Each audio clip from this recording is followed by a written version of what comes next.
یہاں پر تو جب ہمارے بچے اسکول پڑھنے آتے ہیں، کیونکہ ان کو تو سب سے پہلے یہ دقت ہوتی ہے کیونکہ اسکول جو ہے کافی ڈیمیج ہوا ہے، کیونکہ جب وہ استاد یہاں ان کی کلاسیں لیتے ہیں، ایک ہی کمرے میں وہ 5 کلاسیں لیتے ہیں، کیونکہ وہاں پر تو بچوں کو کافی مشکلات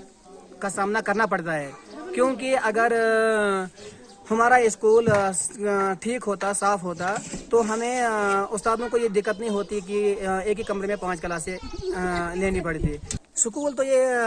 پرائمری سکول ہے، یہاں پر تو نہ باتھ روم ہے نہ کچن شیڈ ہے ہمارے پاس۔ یہاں پانی کی بھی وہاں بچوں کو بہت کافی